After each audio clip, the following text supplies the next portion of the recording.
부활의 아침에 온 세대가 모여서 함께 예배드리는 것이 얼마나 큰 기쁨인지 모르겠습니다. 우리 영유아부 친구들 한번 손 들어 주시겠어요? 네. 박수. 저 뒤에 있습니다. 1층 뒤에. 유초등부 친구들 화면을 한번 보여주시겠어요? 2층 오른쪽에. 네. 박수. 중고등부 친구들 우리 정면에 있습니다. 네, 2층 정면에.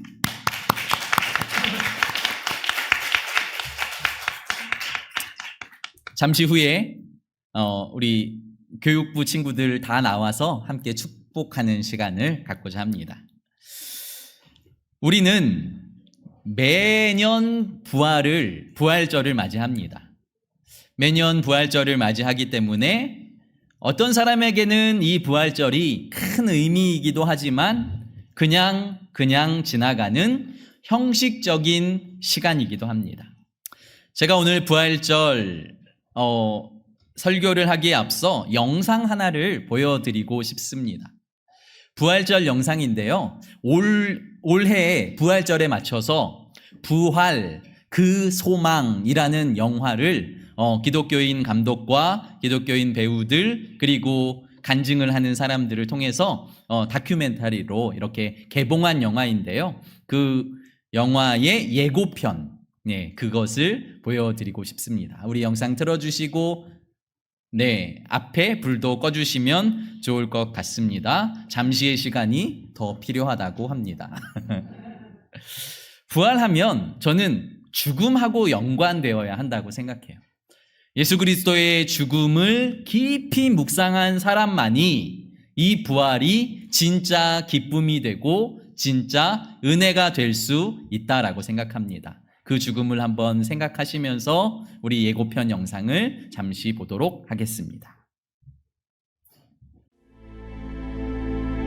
죽음에 대해서 한번 진지하게 고민해 본 적이 있나요? 언젠가 나에게도 죽음이 올 때 내가 어떤 마음으로 그 죽음 앞에 서 있을까? 그러면 내가 어떻게 살아가야 될 것인가? 현대에 있어서의 가장 큰 문제는 죽음이 죽어버린 거다.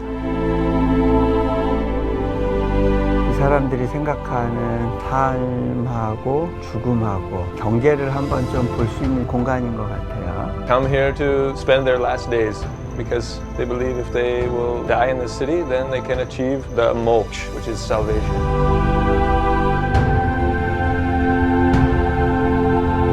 로마 박해의 순간 그 너무나 어려운 시대를 지나가면서 예수 그리스도 하나님의 아들 메시아라고 고백을 했던 거죠. 부활과 함께하는 어둠을 택하는 것이 믿어지는 사람들이 있어요.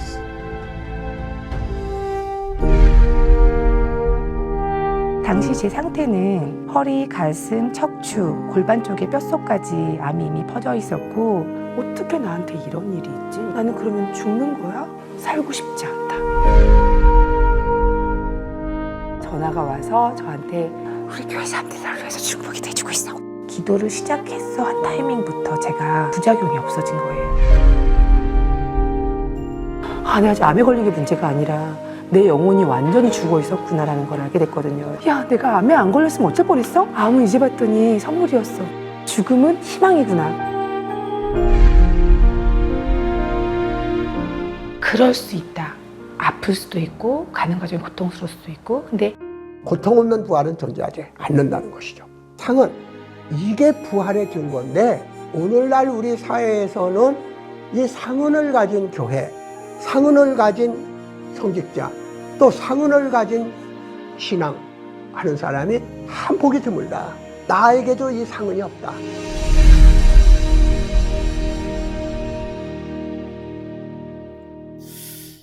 이 부활 영화의 예고편을 보면서 이어령 교수님이 뭐라고 말하냐면요. 시대의 지성이라고 말하고 있는 이어령 교수님이 이 시대는 죽음이 죽었다라고 이야기를 하는 장면이 있어요. 이어령 교수님도 딸이 목사님이었는데 딸을 먼저 보냈습니다. 그리고 이어령 교수님도 얼마 전에, 몇 년 전에 돌아가셨죠. 그런데 이어령 교수님이 이렇게 말씀하시는 거죠. 이 시대에는 죽음이 죽었다. 무슨 말입니까? 죽음을 이야기하고 싶지 않은 거예요. 죽음을 생각하고 싶지 않은 거죠. 그냥 지금 이 순간 잘 먹고 잘 사는 것, 지금 이 순간 내가 즐거워지는 것에 관심을 쏟을 뿐, 죽음 이후에 삶이 무엇인지, 죽음 이후에 어떠한 일이 벌어지는지 관심을 갖지 않는다는 거죠. 그런데 부활을 생각하고 부활을 소망하는 사람들은 이 세상의 어려움과 고통을 부활의 소망을 가지고 이길 수 있다라고 말씀하고 있는 것입니다. 우리나라에서 가장 큰 교회 중에 하나인 지구촌 교회의 담임 목사님이셨던 이동원 목사님도 자신의 아들을 먼저 하늘로 보내시고 난 후에 부활을 소망합니다. 항암을 20대에 왜 나에게 이런 일이 벌어질까라고 하나님을 원망하지만 결국 지금까지 항암을 하면서 이 자매가 가진 소망은 부활의 소망이 있기 때문에 이것이 바로 나에게 은혜이고 감사입니다 라고 말하고 있는 저들의 모습을 바라보게 되는 것입니다. 오늘 본문의 9절 말씀을 같이 한번 읽길 원합니다. 9절입니다. 시작. 예수께서 안식 후 첫날 이른 아침에 살아나신 후 전에 7 귀신을 쫓아내어 주신 막달라 마리아에게 먼저 보이시니. 아멘. 예수님께서는 금요일, 성금요일 십자가에서 죽으십니다. 이 세상이 가장 밝아야 할 낮 12시부터 3시까지 온 세상이 어둠에 잠깁니다. 오후 3시에 예수님이 돌아가시기까지 어둠은 온 세상을 덮어버렸고 예수님의 제자가 되어서 자신의 삶을 모두 드리고 예수님만 따르겠다고 결단했던 수많은 사람들에게 그 시간은 절망의 시간이었고 어둠의 시간이었고 이제는 끝났구나라고 생각되는 시간이었습니다. 그런데 오늘 본문을 보면 예수께서 안식 후 첫날 이른 아침에 살아나신 후, 이 고난의 시간, 절망의 시간, 우리가 생각하기에는 이제 끝났어. 사람들은 죽으면 끝인 거잖아요. 이제는 끝이야. 이제는 소망이 없어. 더 이상 우리에게는 아무런 소망이 없어 라고 말하는 사람들 사이에서 주님은 아침을 맞이하게 하셨고 다시 살아나셨고 어둠과 절망 가운데 두려워 떨고 있는 제자들에게 찾아오셔서 다시 소망을 주시고 다시 은혜를 주시고 다시 기쁨을 주시는 날이 바로 부활의 날임을 믿으시길 바랍니다. 사랑하는 성도 여러분, 우리는 어떤 소망을 가지고 있습니까? 이 세상에서 어떤 꿈을 꾸고 계십니까? 그런데 그 꿈과 내가 삶을 마감한 후에 나에게 부활이 있을까 없을까? 나에게 영원한 삶이 있을까 없을까? 이것을 저는 어려서부터 고민해야 한다고 생각합니다. 오늘 주일학생도 그리고 중고등부 학생들도 함께 이 자리에 참석했습니다. 제가 전도사 때 제가 담당하는 주일학교가 아니고 주일학교에서 1학년 막 올라온 여학생이 죽음을 맞이하는 일이 있었어요. 그 학생의 모습을 보면서 와, 죽음이 뭔가? 왜 이 어린아이가, 왜 이 착한 아이가 죽음을 맞이하여야 하는가라는 생각들을 많이 하게 됐습니다. 우리에게 죽음은 먼 이야기야. 그러니까 지금은 죽음을 생각하는 게 아니라 어떻게 하면 오늘 하루를 즐겁게, 어떻게 하면 오늘 하루를 행복하게 살까, 이것만 생각하는 것이 아니라 오히려 죽음을 생각하고 소망을 생각하면, 부활을 생각하면 오늘 하루가 더 귀하고 더 감사하고 더 소중하게 살아갈 수 있기 때문에 저는 오늘 이 자리에 있는 모든 성도들이 죽음을 생각하고 부활을 생각하며 하루하루를 소중하게, 감사하게, 그리고 기쁨으로 살아가시기를 예수 그리스도의 이름으로 축복합니다. 1885년 5월 4일, 200년도 전이죠. 그날이 부활절이었습니다. 그날에 인천의 제물포항으로 언더우드 선교사랑 아펜젤러 선교사가 배를 타고 우리나라 조선에 입항합니다. 그리고 조선에 들어와서 조산 땅을 밟으며 아펜젤러 선교사가 그날에 부활절 아침에 바로 선교 편지를 자신의 본국으로 보내는 그 편지의 내용이 지금도 남아 있습니다. 제가 한번 읽어드리겠습니다. 우리는 부활절에 이곳에 왔다. 그날 사망의 철창을 부수시고 부활하신 주님께서 조선의 결박을 끊어주시고 하나님의 자녀로 빛과 자유의 세계로 인도해 주시기를 기도했다. 200여 년 전 부활의 아침에 아펜젤러 선교사가 조선 땅을 위해 기도했던 그 기도가 지금 이루어졌고 지금 은혜의 땅, 감사의 땅, 기쁨의 땅이 되었음을 믿으시길 바랍니다. 우리에게 어둠과 같은 절망이 찾아올 수 있습니다. 믿는 자도 암에 걸릴 수도 있고요. 믿는 자도 죽음이 앞에 있을 수 있고요. 죽음이 아니어도 내가 해결할 수 없을 것 같은 문제들이 나의 앞에 있을 수 있다라는 것이죠. 그때 우리가 기억해야 할 것은 주님께서 제자들을 찾아오셨듯이 나에게 찾아오실 것이다.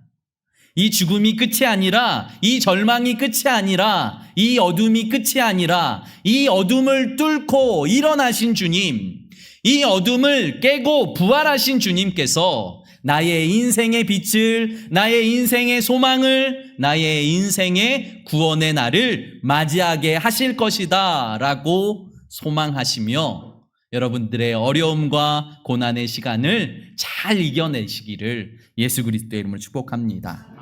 그 주님의 복음을 듣지만 믿지 못하는 제자들의 모습을 오늘 성경은 말씀해 주고 있습니다. 10절부터 13절 말씀입니다. 같이 읽겠습니다. 시작.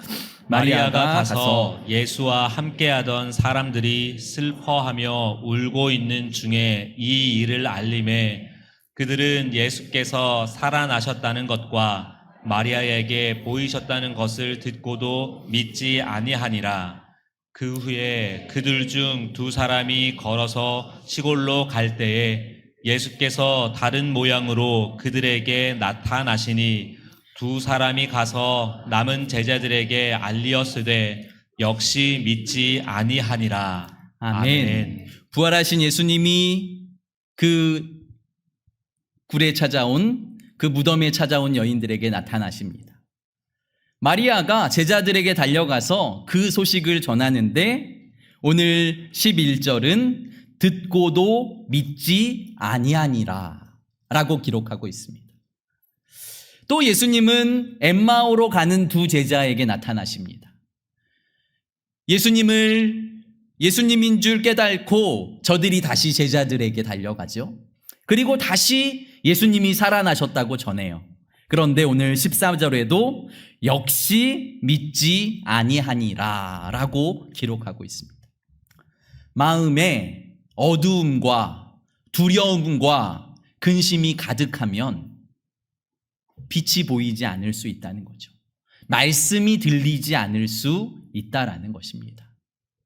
주님께서 그 두려워하며 근심하며 주님의 살아나심을 믿지 못하는 제자들에게 직접 나타나십니다.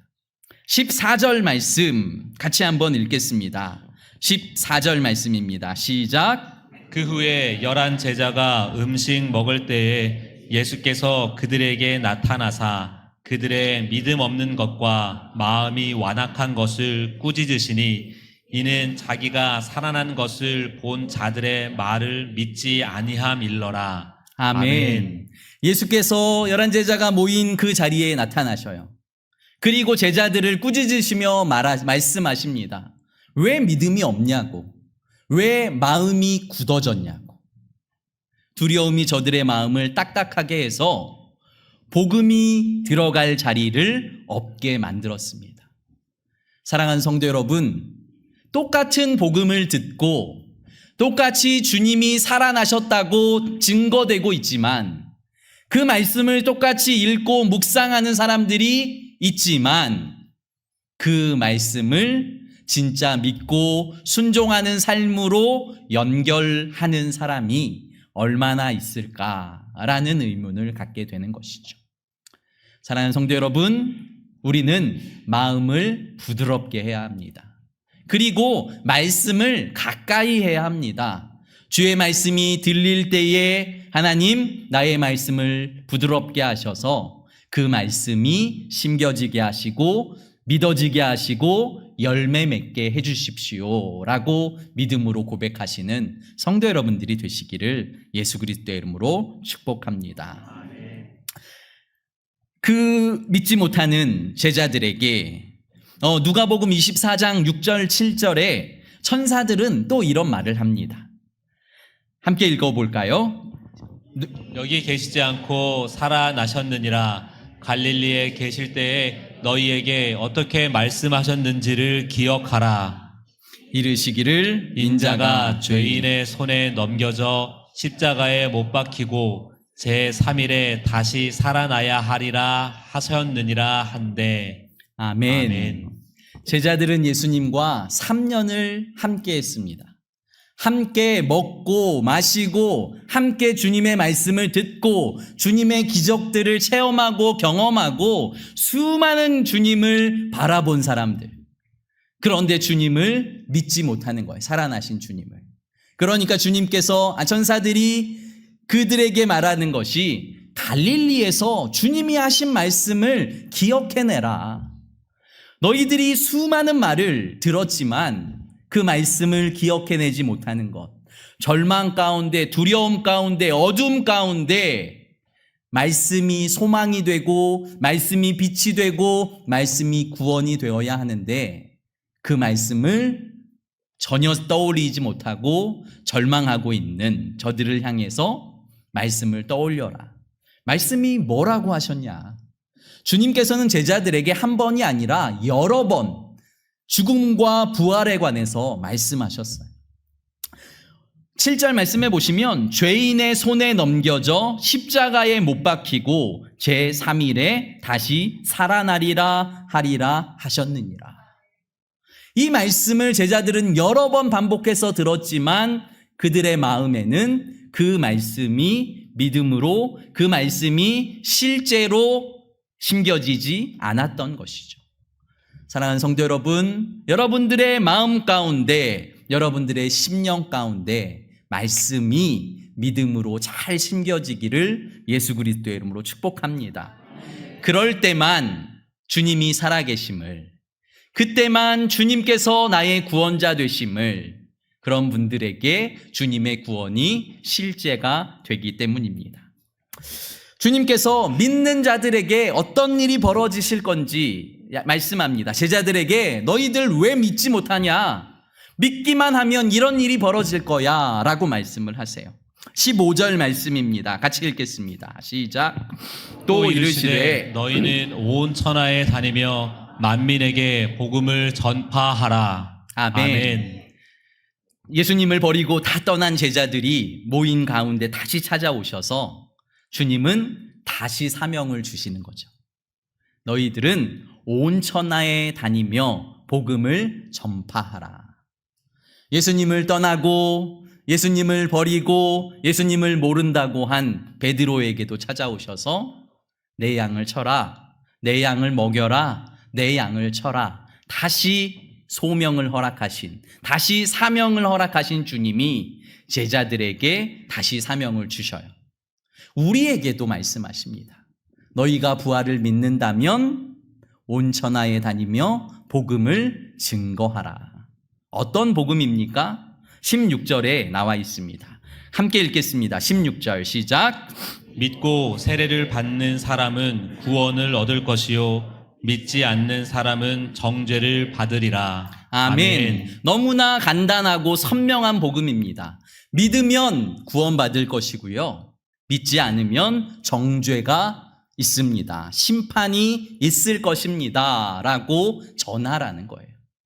예수 그리스도의 부활을 믿고 예수 그리스도의 구원을 믿는다면 예수 그리스도를 믿는 자마다 구원받을 것입니다. 주 예수를 믿으라. 너와 내 집이 구원을 얻으리라. 라는 복음의 말씀을 증거해야 된다라고 주님께서 말씀하십니다. 사랑하는 성도 여러분, 이 복음이 여러분들의 마음에 믿어지시고 그리고 믿어졌다면 그 말씀을 증거하는 귀한 증인의 삶을 살아가시길 예수 그리스도의 이름으로 축복합니다. 그렇게 믿고 주님을 따르는 자들에게 어떤 일이 벌어지냐면요. 17절, 18절입니다. 시작. 믿는 자에게는 이런 표적이 따르리니 곧 그들이 내 이름으로 귀신을 쫓아내며 새 방언을 말하며 뱀을 집어 올리며 무슨 독을 마실지라도 해를 받지 아니하며 병든 사람에게 손을 얹은즉 나으리라 하시더라. 아멘. 예수님을 믿으면 갑자기 마술사가 되고 갑자기 능력이 생긴다는 게 아니라 예수 그리스도를 믿고 구주로 고백하는 자들마다 주님께서 우리와 함께 하셔서 주님의 권능으로 우리를 붙드시고 우리를 인도하신다는 주님의 말씀을 우리는 기억해야 하는 것이죠. 이 세상은 소망이 없는 어둠과 같은 세상입니다. 주님이 없는 인생은 그 죽음 후의 삶이 무엇인지, 그 죽음 후의 끝에 무엇이 있는지 알 수 없는 두려움과 막연함과 그리고 고통의 시간을 보낼 수 있지만 주님께서는 우리와 함께 하시고 우리의 삶에 역사해 주시겠다고, 그리고 주님의 권능으로 나를 붙드시고 나와 함께 해 주시겠다고 오늘 우리에게 말씀하고 계십니다. 그러므로 마지막 19절, 20절 말씀을 읽겠습니다. 시작. 주 예수께서 말씀을 마치신 후에 하늘로 올려지사 하나님 우편에 앉으시니라. 제자들이 나가 두루 전파할세 주께서 함께 역사하사 그 따르는 표적으로 말씀을 확실히 증언하시니라. 아멘. 오늘 뭐라고 말씀하십니까? 예수님은 하늘로 올라가셨는데 제자들이 증인된 삶을 살아갈 때에 예수님이 함께 역사하셨다라고 기록되어 있습니다. 주님을 증거하는 사람만, 주님을 따르는 사람만, 그 길이 좁은 길이어도 그 길을 걸어가는 사람만 알게 되는 은혜가 있다라는 것이죠. 세상 사람들은 모르는, 왜 그 길을 가? 이 넓은 길 놔두고. 왜 그 길을 가? 이 멋지고 아름답고 높은 길을 놔두고 왜 그 길을 가? 라고 말하지만 그 길을 걸어갈 때에, 그 길을 따라 살 때에, 그 길을 증거할 때에 주님께서 주시는 놀라운 은혜와 축복의 삶이 우리에게 있다는 것을 기억하고, 사랑하는 성도 여러분, 2000년 전 되어졌던 이 부활의 사건이 오늘도 우리의 삶에 넘쳐야 하고, 오늘도 그 부활하신 예수 그리스도가 권능으로 나의 삶을 붙드시고 나의 삶을 인도하시고 나의 삶에 역사하신다는 것을 믿으시고, 사랑하는 성도 여러분들이 여러분들의 가정과 삶의 모든 영역 가운데 부활의 증인이 되어주시기를 예수 그리스도의 이름으로 축복합니다. 아멘. 기도드리겠습니다. 거룩하고 존귀하신 아버지 하나님, 부활의 아침에 부활의 증인된 성도들의 삶에 대해 주님께서 말씀하십니다. 믿음을 가지고 마음을 굳게 하지 말고 주님의 죽으심과 부활하심을 마음 깊이 새기고 증거하는 자가 되면 주님께서 세상 끝까지 함께 하시고 주님의 권능의 손으로 우리를 붙드시고 놀라운 은혜의 역사들이 이루어질 것이라고 우리에게 말씀하십니다. 우리 성일교회 성도들 한 사람 한 사람 붙드시고 저들의 가정과 자녀와 삶의 모든 영역이 부활하신 주님으로 말미암아 어둠이 아니라 빛이 되게 하시고 절망이 아니라 은혜가 되게 하시고 감사가 되게 하여 주시옵소서. 사랑 많으신 예수님 이름으로 감사하며 기도드립니다. 아멘.